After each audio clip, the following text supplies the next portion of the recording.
The security forces that have to be there in the premises are not there. The adequate amount, the optimum amount, they are not there. I deal with all sorts of patients. I feel threatened every moment. I feel threatened on every night duty. I am literally scared to go to work from that moment. From the moment I heard the incident, I am scared to do my night duties. So I can never feel safe again. Each and every workplace we should feel safe at least first, and then we'll can we give good care to the patients. Being a female थोड़ा सा ज़्यादा डर लगता है, night duties में specially थोड़ा और ज़्यादा डर होता है, मॉर्निंग में काफ़ी सारे लोग होते हैं हमारे साथ। और मैं जनता से बस ये पूछना चाहती हूँ कि क्या आप उस अस्पताल में इलाज कराना चाहते हैं जहाँ आपकी ड्यूटी डॉक्टर के साथ रेप और मर्डर होता है, तो क्या आप वहाँ पे सेफ है? क्या आप सेफली वहाँ पे अपने मरीजों का इलाज कराने ले जा पाएंगे? अभी देखिए, गार्ड्स और बाउंसर्स एम्प्लॉयड तो खैर है, लेकिन कभी कभी जब हम लोगों को रात में जाना पड़ता है कॉल्स देखने इमरजेंसी से, वो रास्ते पूरे खाली होते हैं। उस समय अगर कुछ हो गया तो कौन आंसरेबल है?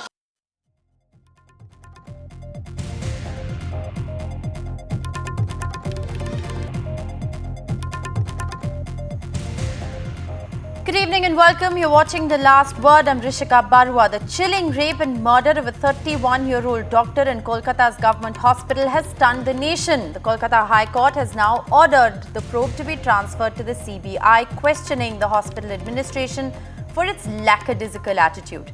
The court has noted serious lapses in the hospital's administration response, as well as, of course, the way they've handled this entire case. Remember, there was a bloodied, disrobed body that was found in the seminar hall of this hospital, and yet they took no action. The fact that a woman doctor is not safe even in the premises of a hospital, her place of work, this has raised larger questions on women's safety at the workplace. But whether it is the hospital or even at home, the question that we're really asking tonight is, are women today safe anywhere? Look at this horrific video that has emerged from Rajasthan. A woman was tied to a motorcycle and dragged. The video was shot a month ago. It's just gone viral now. The video essentially shows this woman screaming for help, and bystanders who are documented in this very video who are just looking on.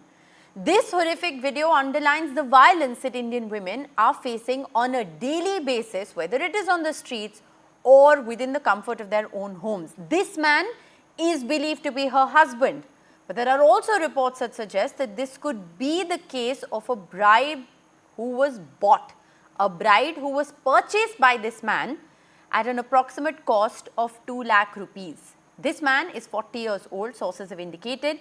Now, if you look at Rajasthan's sex ratio, it's well below the national average, and the Nagaur district, where this entire incident has taken place, is notorious for women being bought and sold at a price.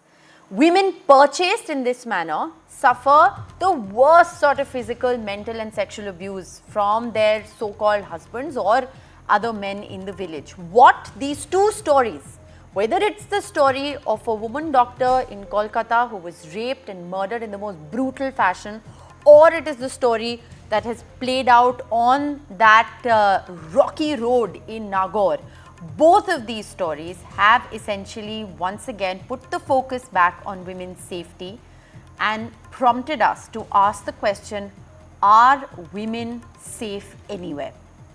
Joining me on the show this evening, Kavita Srivastav, she's a women's rights activist, Flavia Agnes, a women's rights lawyer, Dr. Sakshi, who is a resident doctor, one of those doctors who's out on the streets and protesting. We're also being joined by Tausif Rahman, spokesperson of the TMC, and Radhika Khera, spokesperson of the BJP. Thank you all very much for being with us on the show this evening.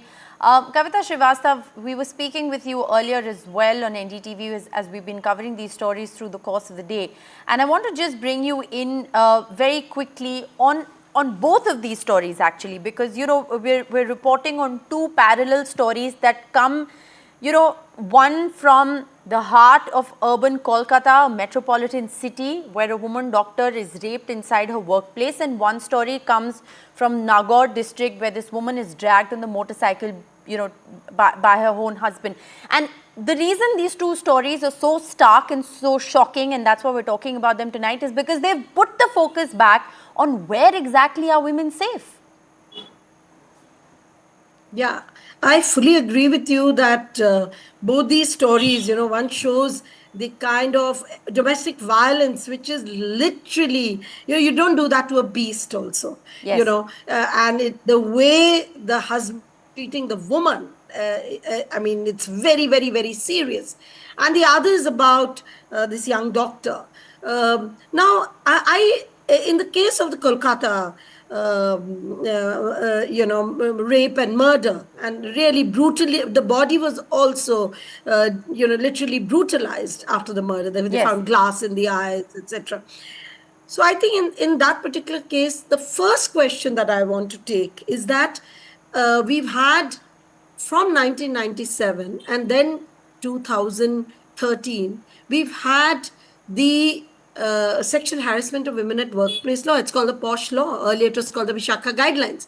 There is an institutional accountability out there. The institutional accountability was that of the principal. Yes. The principle, the onus of giving me a sexual harassment free workspace is on the principal. Now, Yes. in this case, the entire the accountability is that of the principal. What does he do and what does he say? Number one, we looked at the committee. You know what he is? He's a member of that committee. He is supposed to be actually executing what the Prevention of Sexual Harassment Committee, the ICC, tells him about a case or about the general situation.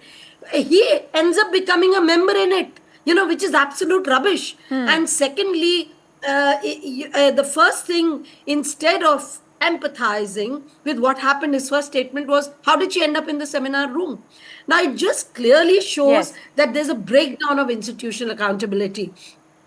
And of course, we also see about the police who reaches a conclusion of suicide even before investigating.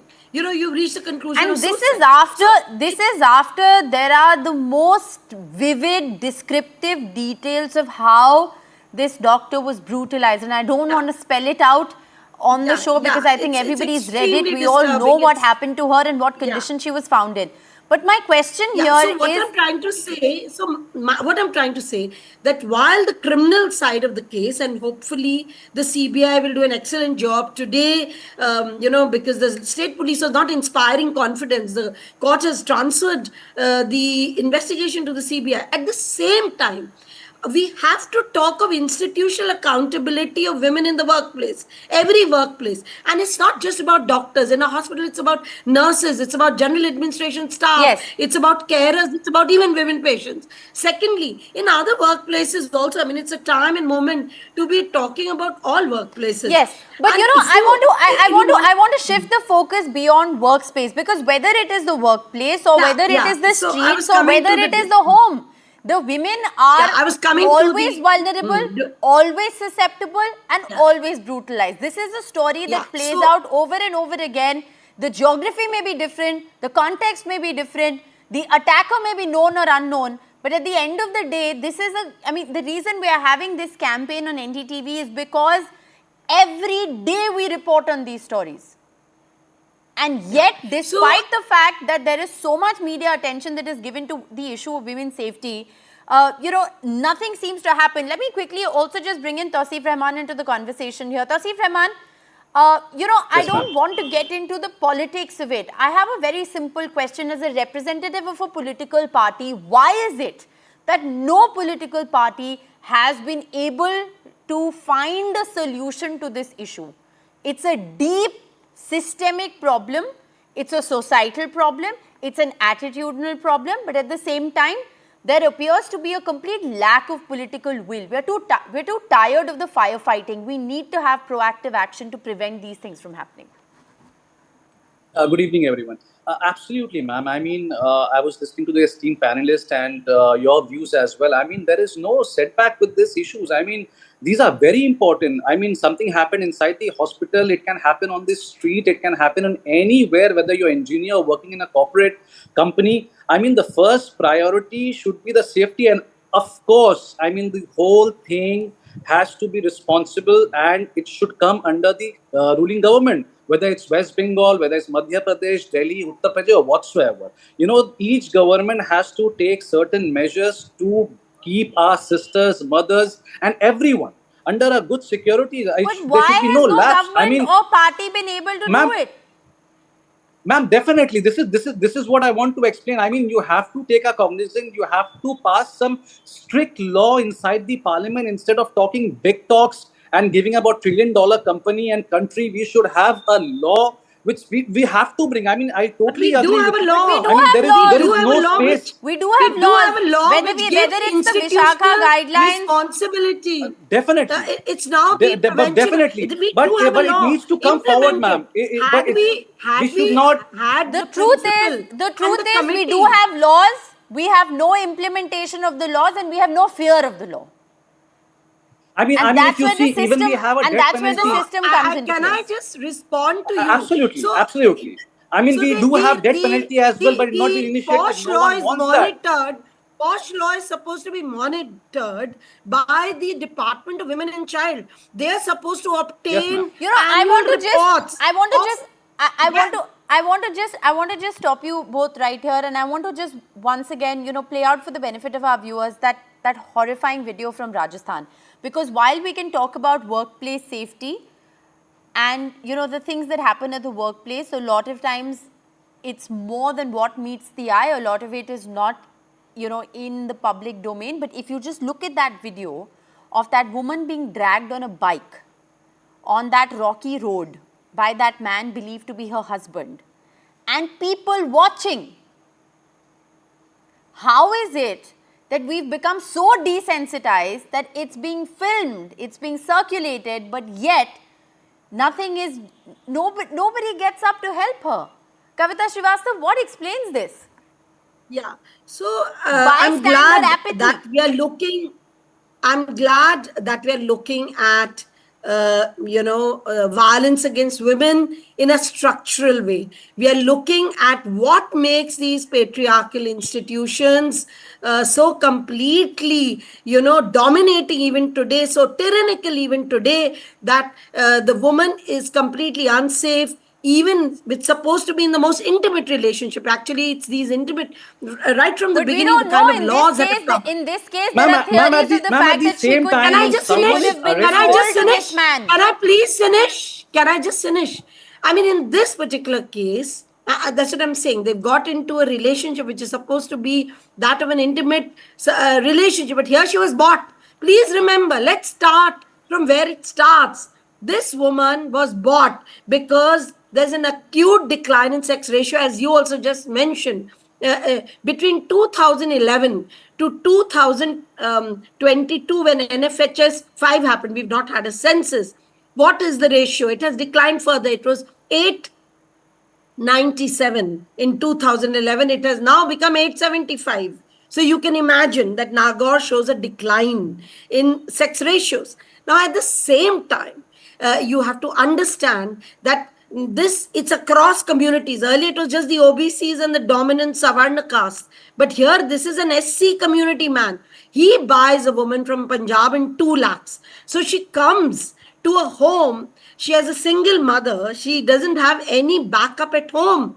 And so no neighbors help her. She is like literally there for his satisfaction, for his pleasure, perhaps to do all the household work, to do the labor, she's basically labor and to do sexual labor, reproduction labor, and of course a farm hand and agriculture production labor.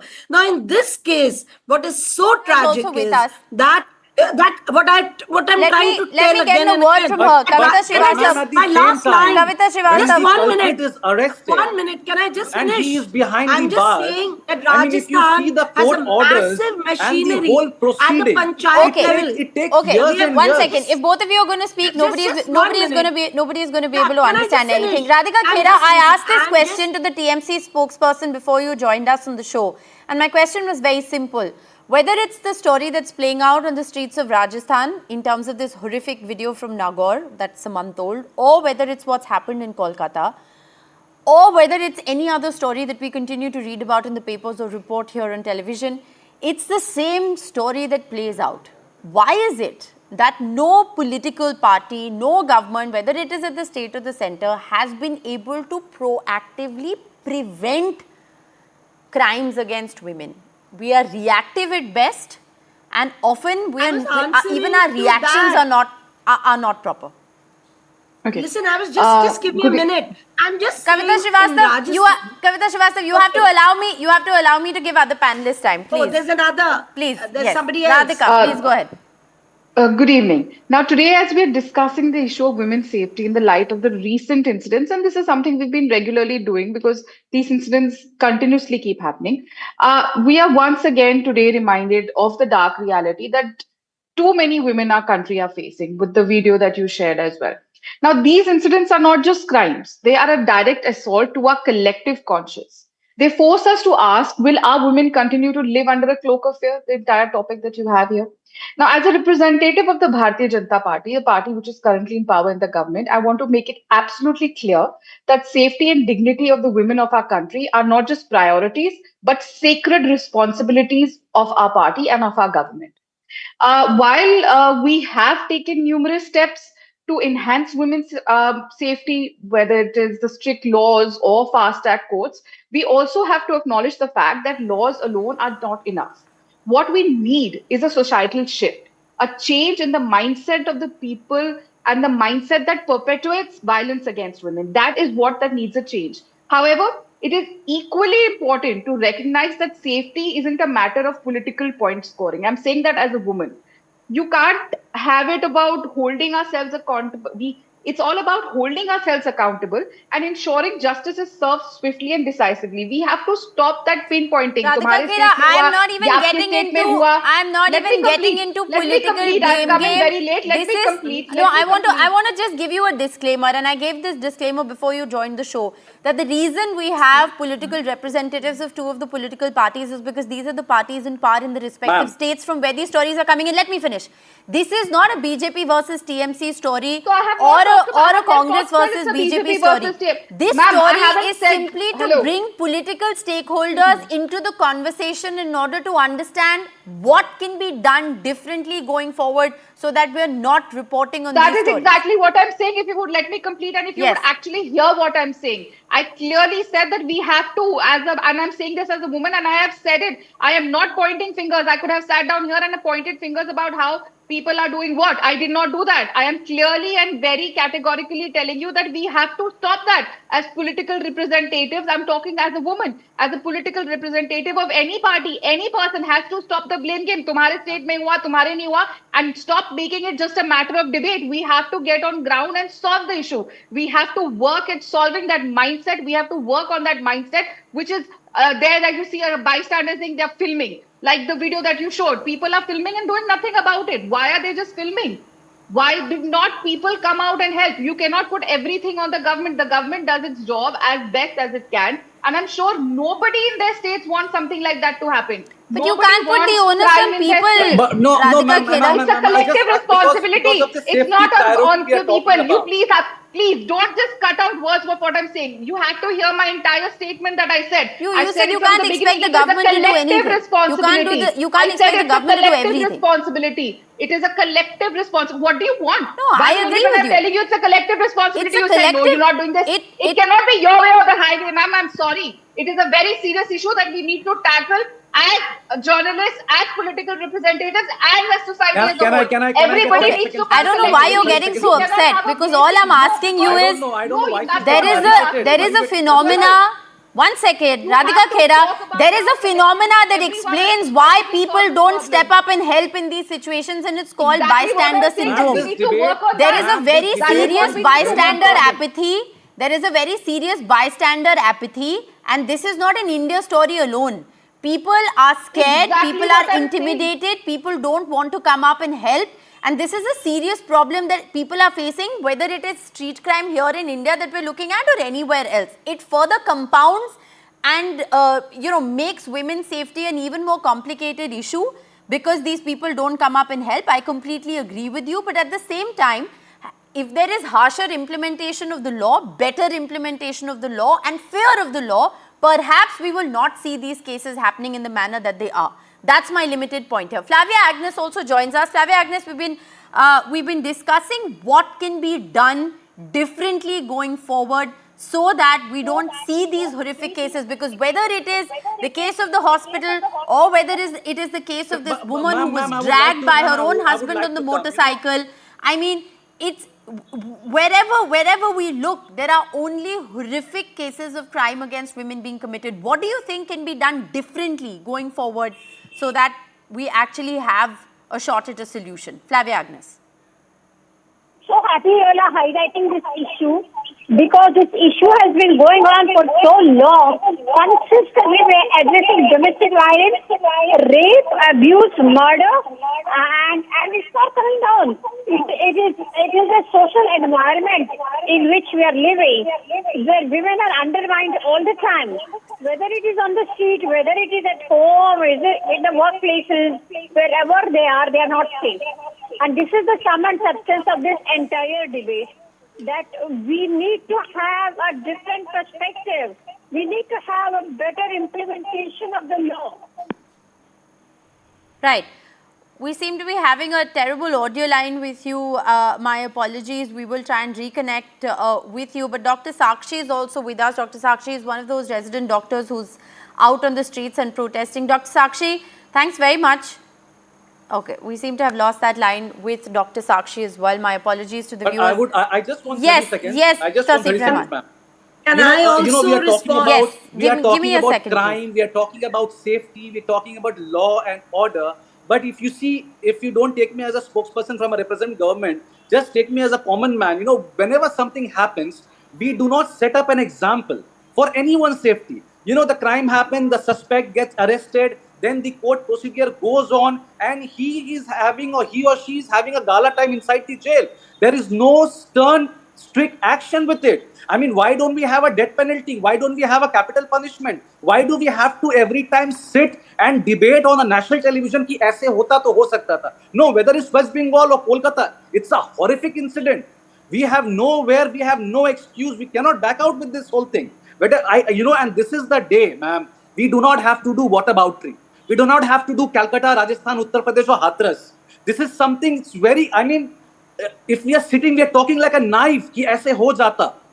This is why I'm telling you, the parliament needs to pass once again a very strict law, a stern action, and a fast track within 4 days. How many laws are you going to pass if you're not going to be able to implement them? I don't think passing laws is the solution. Radhika Khera wants to come in. Radhika Khera wants to come in. Radhika, go ahead. You told me I could. Can I please come in? Kavita Srivastava, you have to let other people speak. Please let me get in Radhika Khera. No, but you've not given me a chance after the first instance. I have. Given me a Radhika chance. Khera, please go ahead. Yeah, if we have to ensure that no woman in India has to, if we have to ensure that no woman in India has to fear for her life and her dignity, like I said, it is a collective responsibility. Everyone has to come together. If our panelist here from the TMC is talking about bringing laws, absolutely I agree. There should be stringent laws. But then there has to be a collective responsibility of every single party to ensure that that law is passed. You cannot have one party or 10 parties saying, bhai, there should be a death penalty for rape. And then you have one single party or 3 parties coming out and saying, no, there should be no death penalty. Ladke hai, galti ho jayegi, there should be no death penalty. You cannot have that. You have to all be on the same line, which is why I'm saying it's a collective responsibility of the people in government as well as the society as a whole. I have to say, I really appreciate the fact that both the TMC and the BJP spokesperson have agreed that it is time for all of us to take collective responsibility. I have to appreciate both of you as representatives of political parties who've come and sparred on so many of our shows. I have to appreciate the fact that you've acknowledged that the responsibility lies with us all. Kavita Srivastava, I have 30 seconds. Yeah. Firstly, I feel the whole discussion is misplaced.